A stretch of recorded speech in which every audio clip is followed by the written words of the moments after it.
चलिए नमस्कार दोस्तों, स्वागत है आप सभी का। और आप सभी के लिए आज मैं छत्तीसगढ़ बीएससी नर्सिंग की जो एग्ज़ाम होने वाली हैं उसके हम डेली प्रैक्टिस सेट कर रहे हैं, जिसमें आपको डेली ओल्ड पेपर के क्वेश्चन मिल रहे हैं, नर्सिंग एप्टीट्यूड के क्वेश्चन मिल रहे हैं। आज हम करेंगे बायोलॉजी के क्वेश्चन और आपको कमेंट करके बताना है कि आपको कितने नंबर सही हुए हैं। और जो हमसे डेली की क्लास में जुड़ना चाहते हैं वो इस नंबर पर व्हाट्सअप कर सकते हैं 9753749986 पर। ठीक है, चलिए पहला क्वेश्चन आपके सामने। एंटीबॉडी किस वर्ग का प्रोटीन है? एंटीबॉडी किस वर्ग का प्रोटीन है?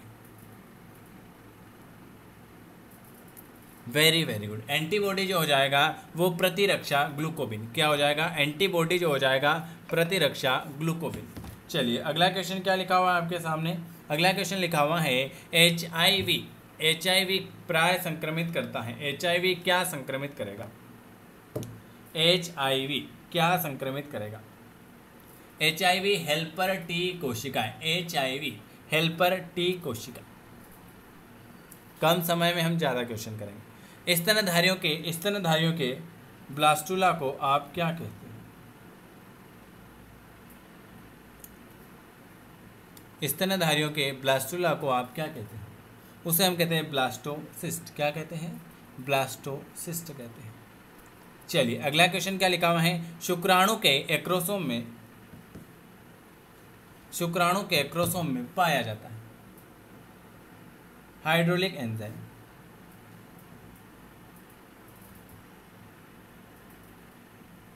शुक्राणु के एक्रोसोम में हाइड्रोलिक एंजाइम पाया जाता है।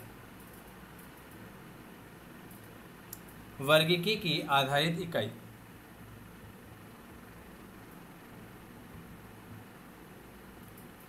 वर्गीकी की आधारित इकाई।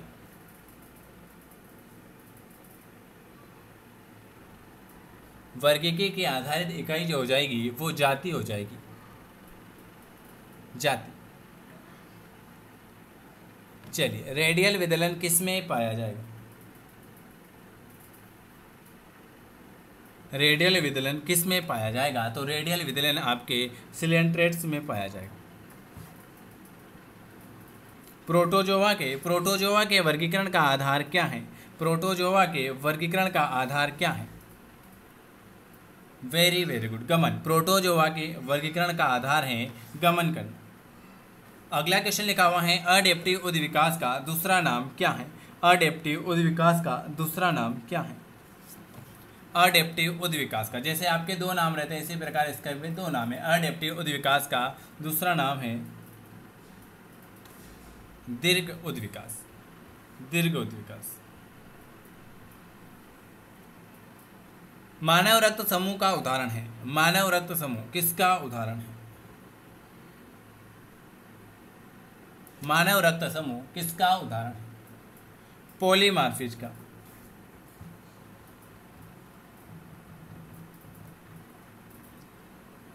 मानव रक्त समूह किसका उदाहरण है?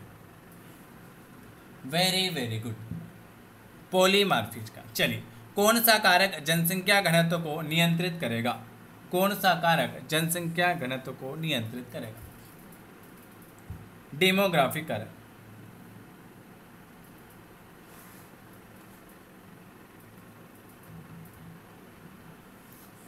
कौन सा कारक जनसंख्या घनत्व को नियंत्रित करेगा? डी वाला, डेमोग्राफिक कारक। अगला क्वेश्चन है मीसोलेसितल अंडे में विदलन कैसे होगा?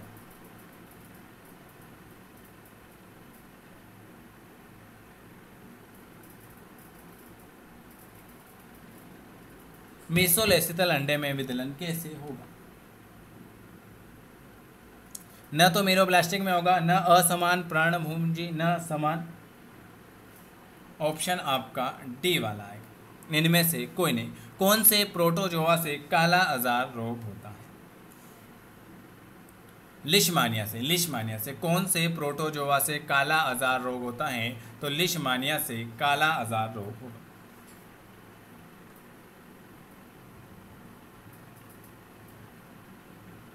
चलिए अगला क्वेश्चन है उत्तक के अध्ययन को आप क्या कहते हो? उत्तक का जो अध्ययन होता है उसे आप क्या कहते हो? कम समय में हम ज़्यादा क्वेश्चन करेंगे। उत्तक का अध्ययन औतिकी कहलाएगा। क्या कहलाएगा? उत्तक का अध्ययन औतिकी कहलाएगा। वर्गीकी में फाइलम शब्द किसने दिया था?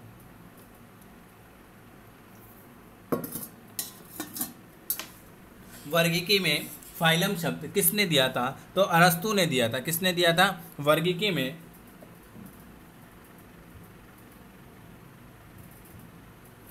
चलिए, सेंट्रल वाइल्ड लाइफ बोर्ड की स्थापना कब हुई थी?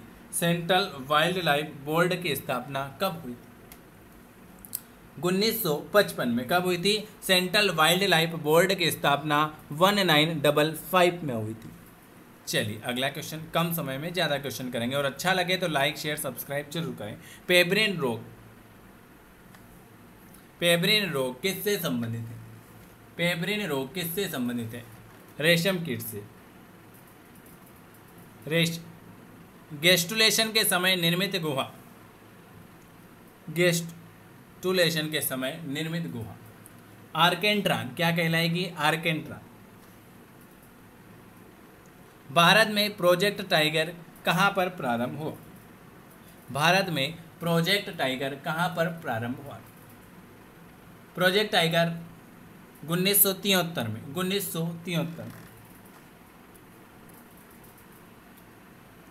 उत्तक संवर्धन द्वारा कृत्रिम त्वचा सबसे पहले किसने उगाया?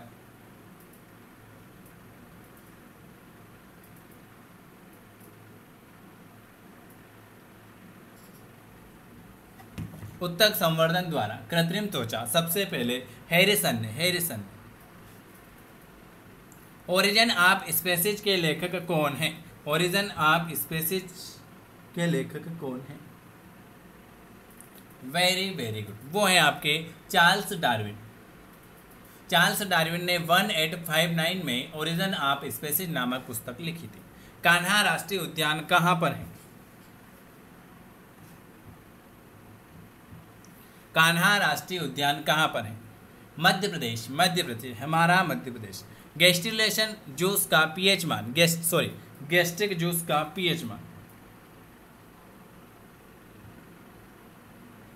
गैस्ट्रिक जूस का पीएच मान हो जाएगा बी वाला, 2 हो जाएगा। मेलोथियान कीटनाशक है। मेलोथियान कीटनाशक है। आर्गेनोफास,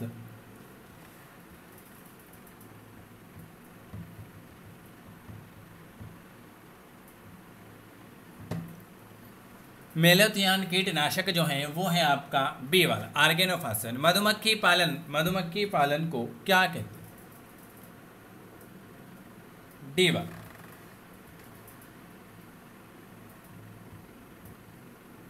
मधुमक्खी पालन को आप क्या कहते हैं? उसे हम कहते हैं एपीकल्चर। एपीकल्चर। भोपाल गैस त्रासदी का मुख्य कारण क्या है? भोपाल गैस त्रासदी का मुख्य कारण, बिल्कुल सही, डी वाला, methyl isocyanide. Methyl isocyanide. PCR विधि का आविष्कार किसने किया था? पीसीआर विधि का आविष्कार किसने किया था? 26 कैरी मुलिस।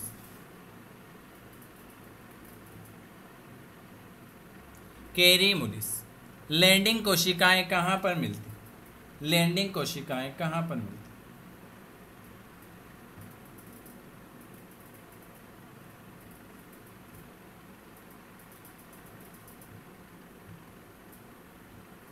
में लैंडिंग कोशिकाएं कहां पर मिलती हैं? वो वृषण में मिलती। हेनले का लूप कहां मिलता है? हेनले का लूप कहां मिलता है? हेनले का लूप कहां पर मिलता है? सी वाला, वृक्क में। वृक्क में। हेमबर्गन परिघटना को आप क्या कहते हो? हेमबर्गन, हेमबर्गन परिघटना को आप क्या कहते हैं? Chloride shift. रुधिर के स्कंद में सबसे महत्वपूर्ण खनिज,